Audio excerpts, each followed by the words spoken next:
So my name is Jackie Robinson Ivy, and I get to have the distinct privilege of serving as chair of this wonderful club. And we take absolutely nothing for granted. And I'd said to Sylvia, I was a little disappointed that, you know, the room wasn't completely full, because clearly this is a topic that everyone needs to hear about. And based on the buzz that was going around, I listened at some of the tables. This is quite the conversation. I learned a wealth of things. My dad used to tell me, wouldn't you learn something for the day you can go home? I feel like and he was totally joking because it never seemed to work out for me. But thank you to, we have a couple of first-timers here today. Those who are new to the club and have not visited City Club before, can you just wave your hand? Look at that. Dan, where is Omar? Omar takes memberships, in case you all are interested, so that's why we're asking. So thank you to our club CEO, Dan Gibbons, for pulling this together.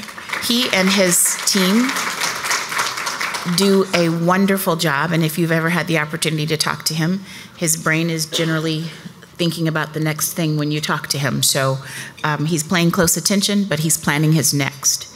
I am excited to hear more about what you all have to say about AI, and Sylvia, I'm trying to give her a couple seconds to get together, is going to, no rush at all. I will call the other people up, but she will then take over from here. So Jhmira Alexandra from Public Narrative, Marianne McMullen from University of Chicago, Chapin Hall, and John Powell. Sylvia, it's yours. I'll be back in a little bit.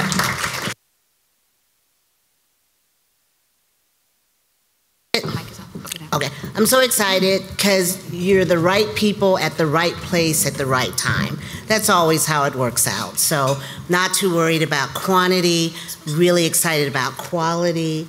And I'm taking pictures left and right. I've got my young Instagram friend over there who's taught me everything. John, look over here. Okay, 1, 2, 3, yay, look at us. Okay, there we go.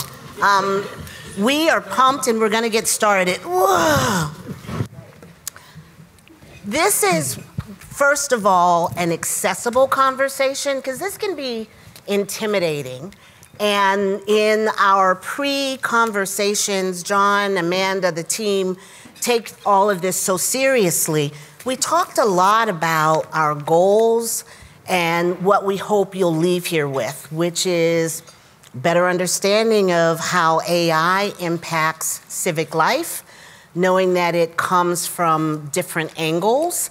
The whole Screen Actors Guild and SAG-AFTRA strike had this at its core, but it's being used differently and for good purposes in other spaces. So first, who the heck are we?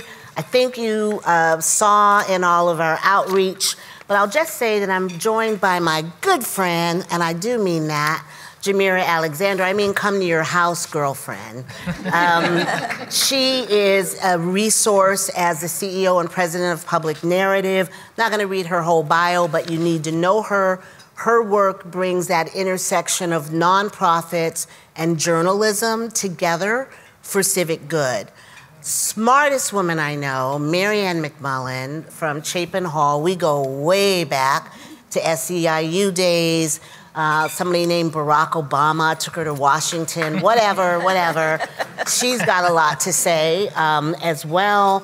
And John Powell, a newer friend, we met at the executive club, and I'm like, we've got to take him to the city club.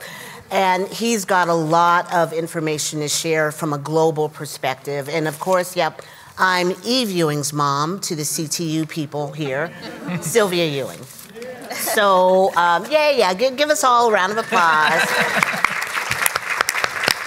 So, I'm gonna start with questions for these guys, and that will include questions that some of you sent in advance, and the City Club is really good about taking those questions, so participate. And then you've got cards on your table, hold your cards up. The team will come and take them, and we'll try to get to them as well. So that's our agreement. Is that all right? Cool beans.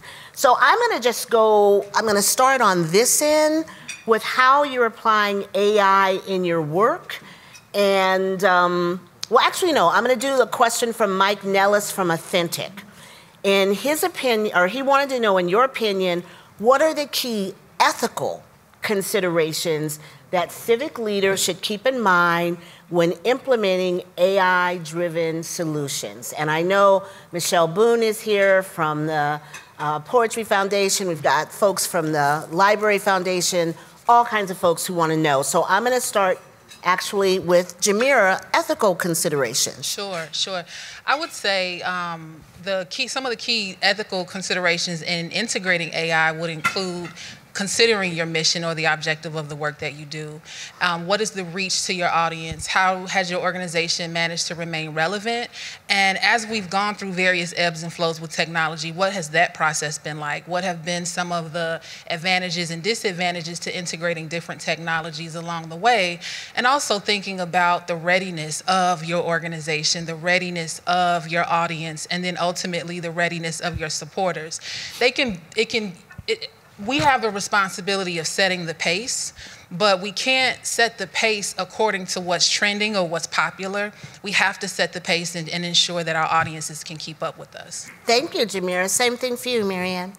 I think on ethics, when it comes to public administration, the privacy of data, when you're using the data AI functions and the large language models, whatever you put in them becomes public knowledge. So if you're doing data analysis and you throw a bunch of census data in there that's public, that's fine. But you don't take your child welfare data rolls with identified data or your Chicago Public Schools student identified data and put it in any public site at all, any kind of public AI site. You have to create a closed system of your own. So I think that's the main guardrail public institutions are talking about right now is like training staff that you might start playing with this stuff, but do not put private or identified information of citizens on there. Thank you. John Powell?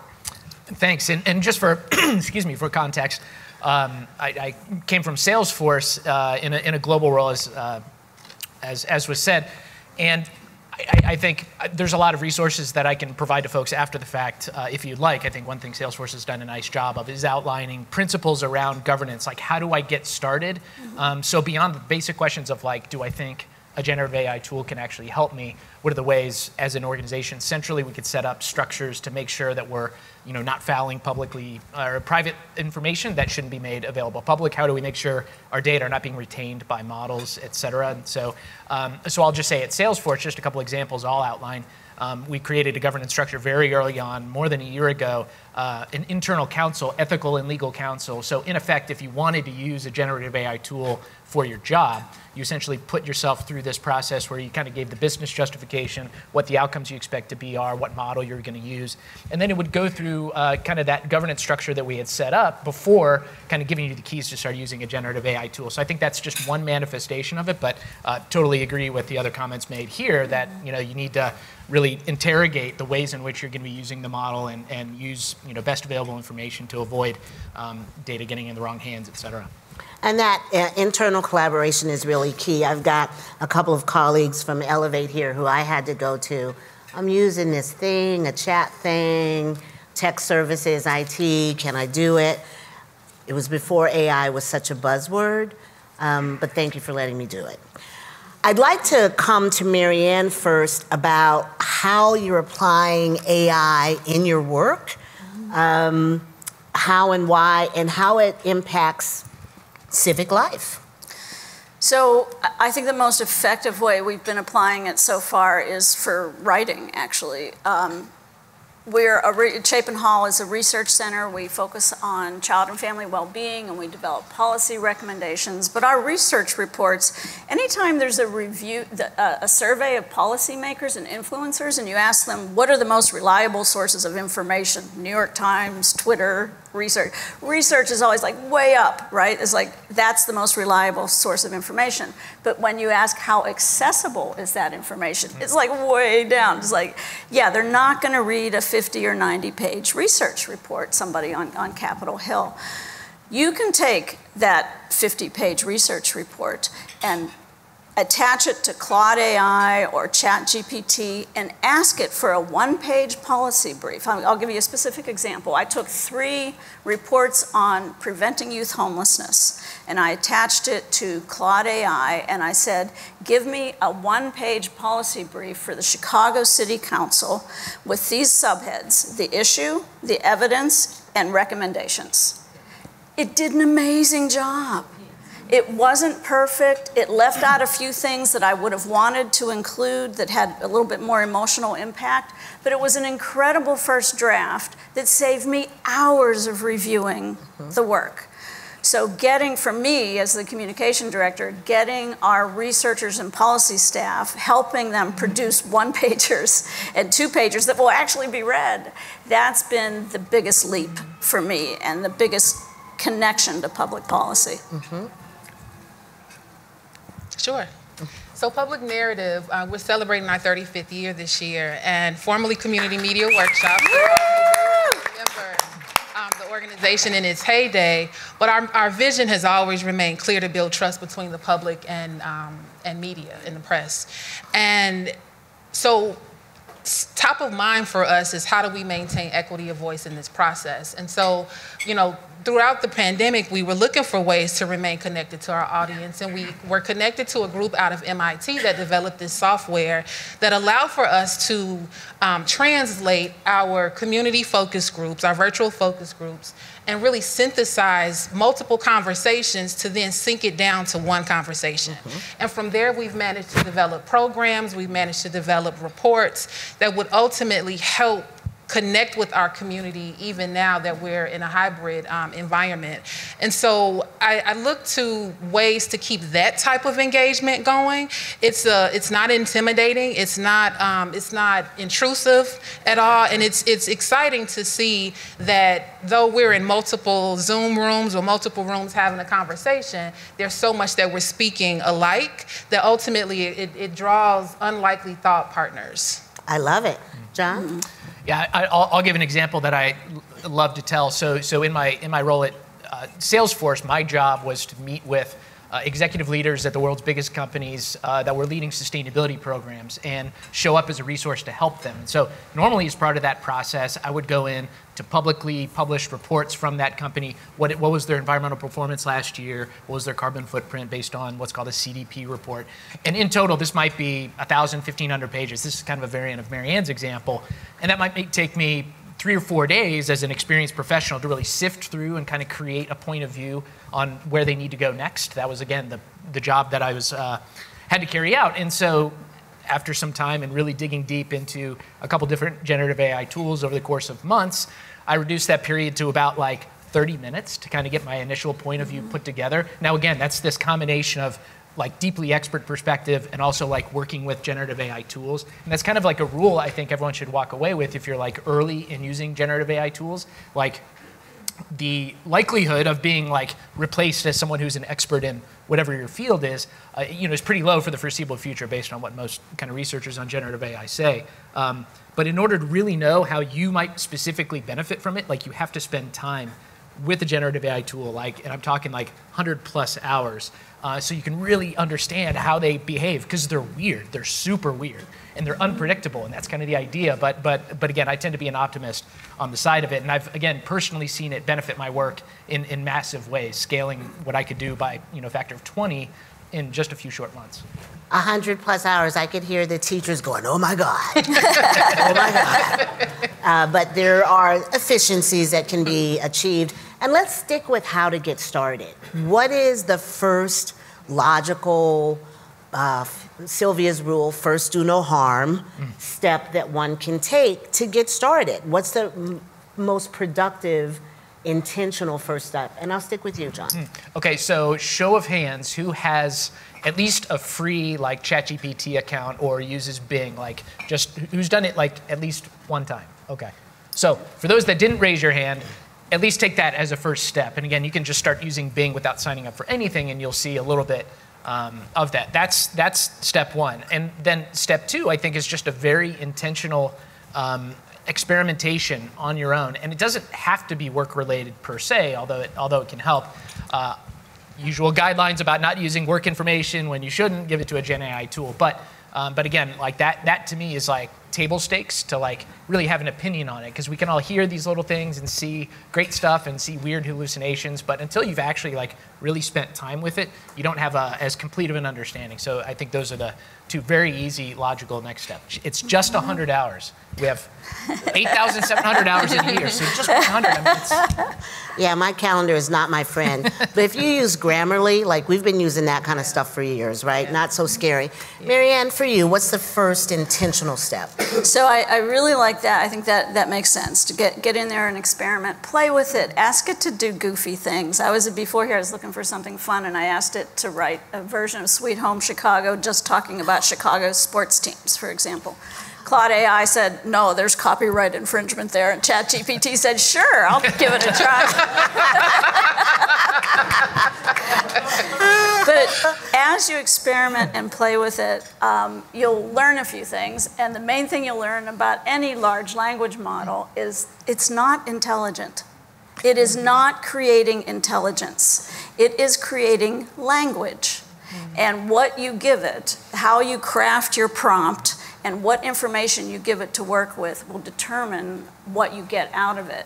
Michael Cohn, Trump's former fixer, filed a legal brief just last year in federal court, and it had completely invented legal cases in it, because he used ChatGPT to do this. It's not the first career mistake the man has made. And I suspect it's not his last. But that's the sort of thing that can happen if you just use the systems and let it look anywhere for information. It will, what they call, hallucinate, but it's just making stuff up. It just fills in the blank. It's really weird. So I would just put that out there as a caution, but experiment, and you'll see it do that. Ask it to write a profile of you, a bio of you, and see what a crazy story it tells. So I love it. And Jhmira? I would advise to start with the apps that you're presently using, right? Many of them are integrating AI tools even in them. Zoom. I know my retirement account is like working with Google to create some different functions and things. And LinkedIn. LinkedIn has an option if you want to take your caption and utilize the AI function. Now, I typically am married to my captions once I've written them, so I didn't love it. But I was able to even sit with that. What about it didn't I love? And to your point, Marianne, it removes some of that emotion that came with the storytelling of even posting online, but being mindful of that and just being able to, because I've approached it with a great measure of skepticism, like, are we going to be removing some of the personality from what we're doing? And I've allowed my skepticism to shift to my checklist. And allow my research, my questions to be fueled by that skepticism, and allow the research to help inform what might be a sound strategy for integrating AI and for staying connected to our audiences. I love it. And we said an approachable conversation to find your space here without fear, with respect, making it accessible. But there are so many instances in our world where we have unintended consequences. Now, a lot of y'all are involved with and excited by legal cannabis now. That growth, that industry, and I don't see anybody nodding, well, I didn't take any gummies or anything, but let me just say, an unintended consequence is the commercial farming is depleting the water table, and it's just an unintended consequence. We're not all talking about it in such glowing terms anymore, but cryptocurrency, the cooling that is needed for the computers to run that, again, the work that we're doing on the climate is being harmed by these newfound, tools. So I'm just curious about potential rebound effects for generative AI and examples when it can, again, be labor intensive.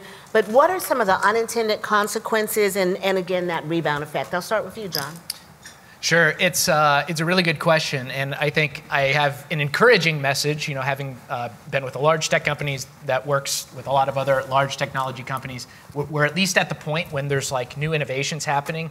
Like concurrent with that is the question of what is the carbon intensity, what's the water intensity, et cetera. What I can tell you in brief terms, each model is a little bit different. So Llama differs from Claude, differs from ChatGPT for a variety of reasons. But the point is, like, there is a carbon impact, period. Like, it's a lot of energy to run the servers that work with these large language models. I think another thing to consider is kind of the hard infrastructure that's also going into place. And so Judy with Siemens over there, we were talking how they kind of fit in the generative AI equation, helping to build out the new data centers that are powering the equipment, right? I've worked with NVIDIA that's like building a lot of the chips that are allowing that to happen. And so the good news is all up and down this value chain, there are already like deep sustainability commitments, and this is just getting woven in, and work is being done to kind of decarbonize or lower that impact. And it's an open debate argument. Some are saying that, at full build out with tons of use of generative AI, that might have 5 to 10% of the globe's carbon footprint. But then there's other arguments to be made that says, well, the performance improvements we get from the grid harnessing generative AI might result in a 10 or 30% improvement in climate outcomes. So I don't think it's an either or, but the good news is I think there's smart people working on it, and things are a lot more transparent in terms of what those outcomes are. So it's early days, but it's good to keep an eye on. It's something to be mindful of because the climate crisis is coming for all of us, but we've got some responses. Not so much on the environment, but just on unintended impact, and also making it less labor intensive. I'll start with you, Jhmira.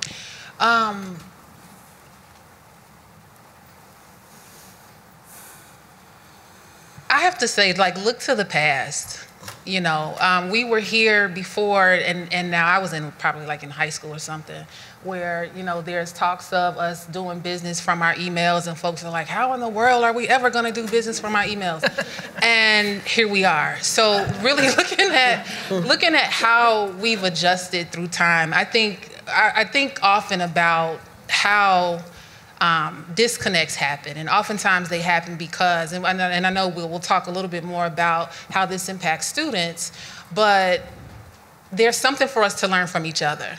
These children, they come out of the womb learning how to use a tablet before they learn to tie their shoes. It's amazing, right? But being able to really look to what will we miss in making this integration? There are things that we'll miss socially, there are things that we may miss ethically and morally, but how do we translate that in how we handle this technology? And I'll give an example. In a former life, I worked for Job Corps, and I was a career placement specialist. And I had students who were fascinated by social media, and they had email addresses like sweetbaby16@yahoo.com, and they think they're gonna get hired. And I'm like, it doesn't quite work like that. This is how you wanna navigate this measure of your professionalism, this measure of your social presence, so that you protect a part of your personal life. And so I think that we have to go into this with that same measure of precaution to understand that there are great things that could come of integrating this technology. I look to the UK, who are, they're slight criticism of America, so we tend to be more reactive than we are proactive. So we get excited about the hot topic of the day, and then we go back to create the regulation to protect everyone all of a sudden. Well, the UK is doing the opposite, and I think we can learn a lot from them as it relates to regulation around AI, which is why they can't retain top talent, because the top talent can't just run freely and create those things. So there's a lot to learn in what this process looks like, but I think that we can take a lot of pages out of the transition of technology through the years, social media, things that FCC, I remember first getting, I'm gonna pass it on, I promise. But I remember in college when Facebook was only for college students, and now all of a sudden my mother can have a page. Grandma. My mom can have a page. And now what do I do with this? Because I'm certainly not gonna post what I was posting in college now that my mother can see it, right? And I'm certainly not going to look to see that my songs that I'm posting with my posts are gonna remain, because now I don't have the rights to them. But they didn't care about that 10 years ago. So just in thinking about the advancements that are happening across the board in the technology, but also in the regulation, and being able to navigate our audiences through that. If you can tell, I'm like really audience-centered, because that is what helps our organization sustain. And I think that we as leaders have a very sure accountability to those audiences when we introduce them. They trust us. We have a measure of credibility and believability in what we bring before them. And it's really important for us to really lean into that as we help to move these generations forward. Well, and Marianne, you've got a lot of examples of how you have found efficiencies, both in both social work, dealing with politicians. Talk a little bit more about how you're using it. And for those who missed it, it went by fast. We learned a lot about large language modules at conferences that we've attended. Right. Explain what that is for those who knows what an LLM is? Okay, like some. Y'all cool. So you can build your own large language model, and that's actually what I've been working on for the last week. As I told Sylvia, my talking points change every day. ChatGPT-4, which you pay to subscribe to, allows you to build your own ChatGPT. So we're taking every single research and policy report that we've written over the last 10 years. We're taking all our about language from our website, our language bank, all our press releases. We're putting it all in this thing, and it's not taking very long to do it. And then we can just ask that large language model, I'm calling it a small language model, to answer questions. Then we know it's completely protected what we're going to get from it, and it allows us to use our work a lot better. So we're gonna have a naming competition for this platform to just raise the whole organization's awareness that it's there. But I'm really excited about that. But an example outside of large language models of how we're using this in social work, there's a model called motivational interviewing in social work, which is where, say, a Child Protective Services social worker sits down with a family, and instead of that social worker telling them, here's what you have to do, they ask them, what do you want for your family? What are your goals? And they just go by what the family wants, because if you set your own goals, you're much more likely to reach them, and it is a very evidence-informed practice, motivational interviewing. There is an app called Listen, L-Y-S-S-N, that when the social worker sits down with a family member, they turn on the app that listens to the entire interview, and then as soon as it's over, as soon as the client leaves the office, that social worker sees a complete assessment of how much they held to the model and where they kept fidelity and where they did not.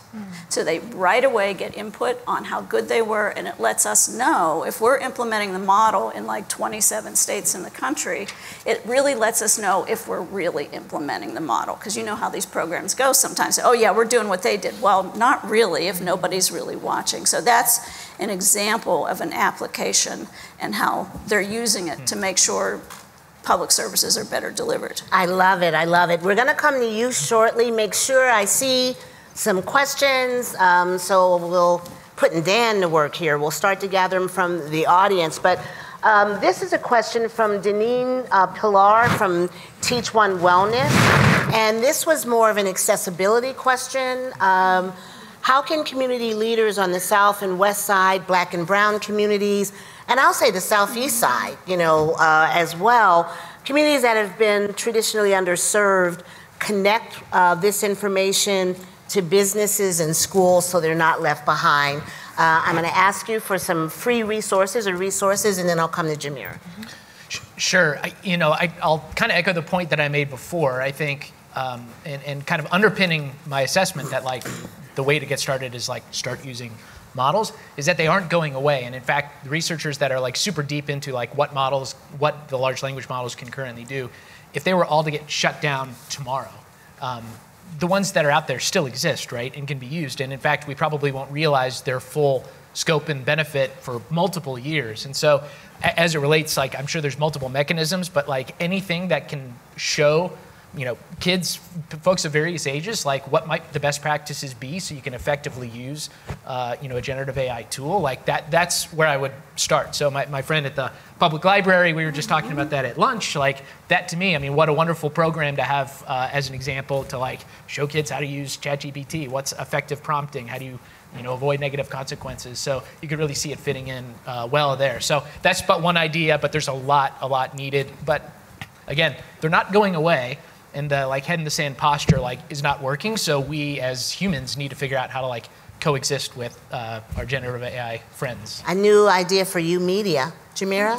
Yeah, I'll start with businesses. Oftentimes business owners are chief everything officers, right? So whatever hats they need to wear at whatever time, that's where they have to devote their attention. I would go so far as to say, looking at what task might they delegate. Maybe they would delegate to a person if they had the resource, but what might they be able to take off their plates? And to Dan's point about, or not Dan, I'm sorry, to John's point about the 100 hours, using that research to understand like what is out there that could possibly help to alleviate some of the weight of their responsibility as a business owner. I think it comes back to, particularly, and Marianne, perhaps you can like give us some guidance around this, in understanding like as you discover different functions of apps, how might you create your own system for implementing your work accordingly. And then, for schools and our communities on the south and west side, southeast sides, also thinking about like in our program and service delivery, what layers could we add to some of that work that AI functions can support us with. Listen, of course, being one of those, but what other elements might we be able to incorporate? I'm a firm believer in focus groups and surveys, and just really understand like what is the competency, what is the understanding of your audience presently, and then going back to thinking about like what apps students use in school already. Like there are tools and functions that are being incorporated in some of those that our programs and our organizations could really lean to help support the schools in how they're approaching it. Well, and school is connected. I'm gonna pull together two questions. This was sent in advance by Mary Cruz Gallardo from the Brinson Foundation, tied with something from Jill Stewart from Stewart Communications. So part of it is, how can we encourage AI development that supports users learning with AI rather than development that produces more things to consume? So less products, more information. And the second, so how do we build AI literacy? We've touched on that a little bit. The second part is, what's the impact on education? We've all heard about the possible misuse, students getting AI to do their homework. Michelle Boone and I talked about what happens if AI submits a poem to the Poetry Foundation, but to Poetry Magazine. So how do we build more literacy, and are there concerns around school? And I'm going to start with you, Marianne. So it's just, with this question and the last, just think of the three most equalizing institutions that we have to work with: the public schools, the public libraries, and the public parks. Just thinking about digital camps and just even like drama clubs and social clubs at school using AI to do more creative things. There's just so many ways to apply it, but you have to start with the assumption that to close the digital divide, you have to have those programs and those activities. I think the library is like perfect to supplement because the schools have plenty to do already. But if it can be incorporated into schools, if it can be incorporated into digital summer camps as part of the summer programs for youth, I think that would be fantastic. And then I don't know who's policing, because students, maybe how do you turn an opportunity to cheat into an opportunity to learn? Mm-hmm. It's a never-ending never-ending quest. I had my students at Columbia, and there's somebody that will think of a way. Mm-hmm. I'm going to take a question from Gabrielle Lyon from Illinois Humanity. I'm on their board. That's not why I took the question first, I'm just saying. How could/should the government or the city of Chicago be using AI, and how should it not be using AI? If you have a question, last call to start to raise your hand, someone will pick it up. I would say, so I'm a follower of city initiatives, right? And we're introduced every few years, every couple mayors to different initiatives. And I think that in the creation of those initiatives, perhaps that AI should be used to figure out, even if an initiative is going to dissolve and something else is coming, to really figure out how to leverage that transition. I think, and that could be something that is continual. One of the things that we learn from community members is just this nauseum that comes with getting accustomed to a program, and then ultimately the program either goes without resources, it's dismantled, dissolved for whatever reason.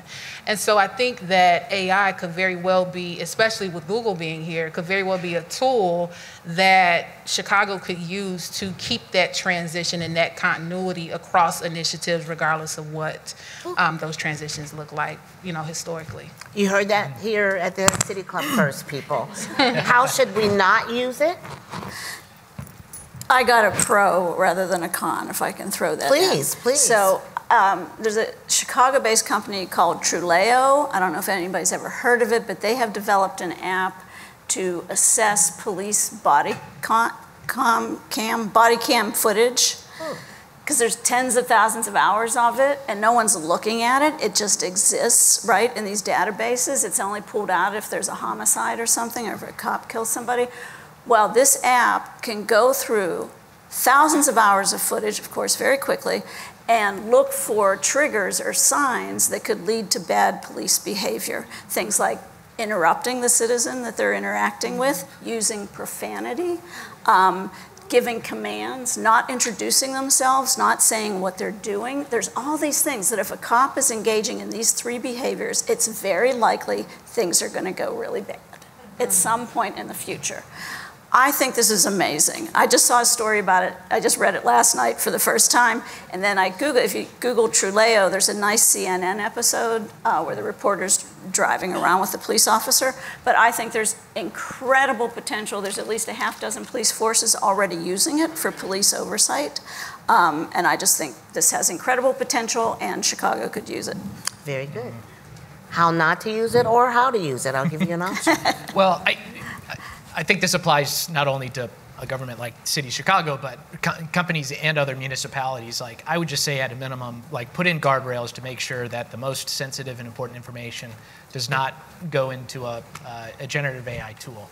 I think that's about as far as you can go right now. And in fact, there's some really good literature that I quite believe in, which is that the traditional, like, centralized model of rolling out a technology like a generative AI is very poorly done and is a misfit for large organizations because it's highly, highly individual. And so, like, the example is that, let's say a CEO of a 1,000-person company says, we're going to use generative AI, for everything. And they might have some initial hunches that might be on the mark, but ultimately it's like, it comes down to, like, the job to be done by the individual.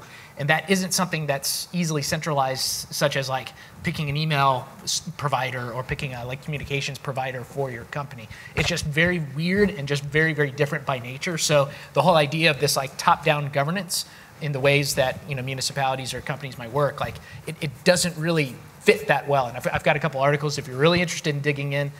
There's some pretty compelling cases for kind of a bottoms-up way of going about it.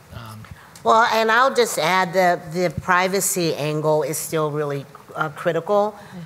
Conversations with folks from the UK who are now being recruited over here, where we have a you've been opted in without knowing it, and you have to unsubscribe, and their model is permission first, and then you, so you're asked before you're added to a lot of lists. So I think that that's a caution for governments, for organizations, adding names and information, even if you're very well intended, information is worth money.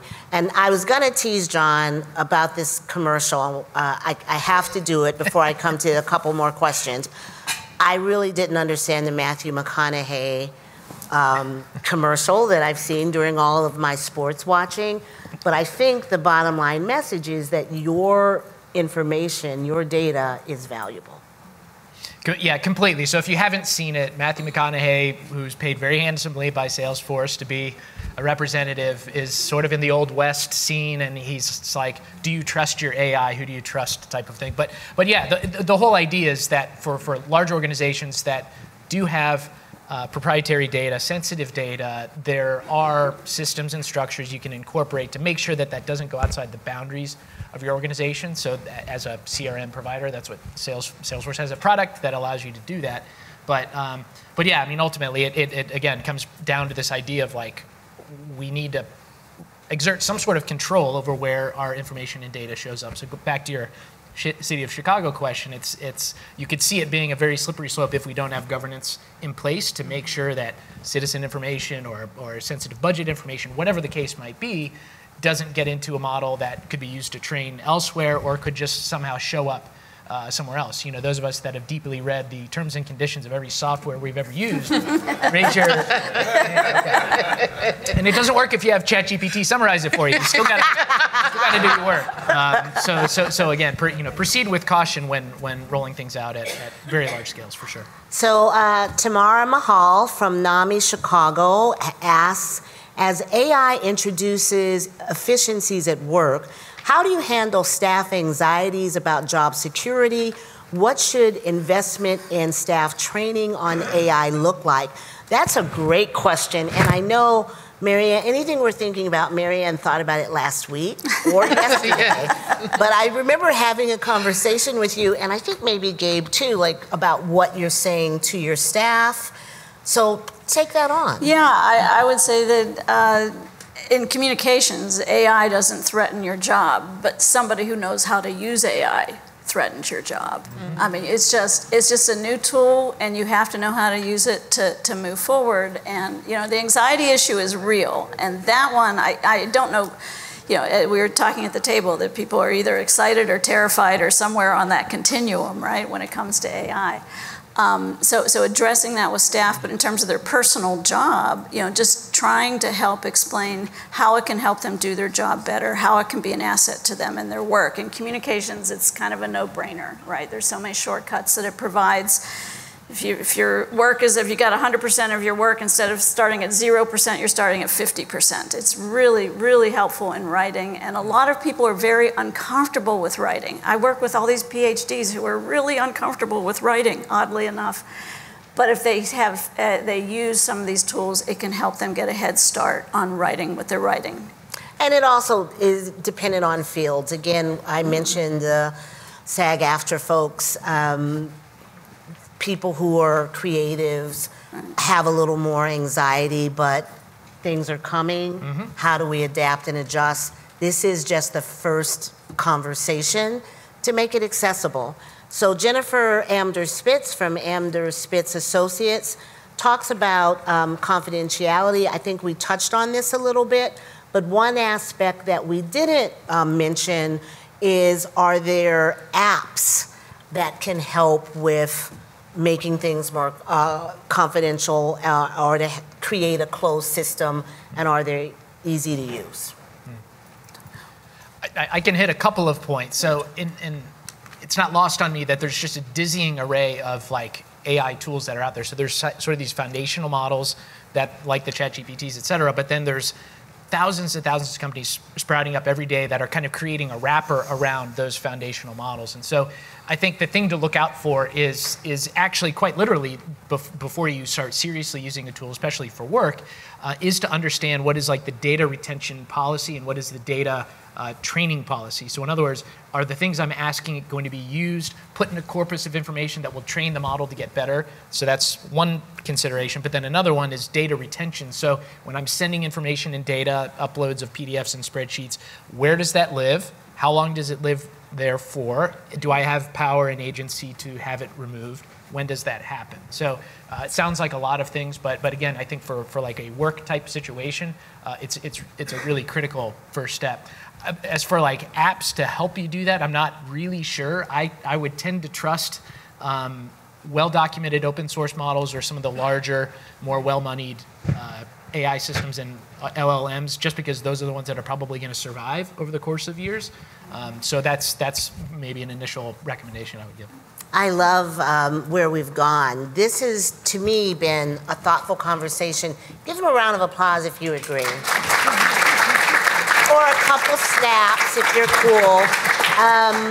We're gonna start to wrap up. I think we got to the questions in the room. We got to the questions in advance. We've given you things to be excited about, hopefully reduced fear, as well as more things to continue to learn. I want to give our great panel an opportunity to close, and I'd like to do it with, even though this is the start of this conversation about a quickly evolving part of our world, what predictions and headlines would you offer or leave us with? And you can tell us the time frame for that headline, but what do you want to see, and what would it be?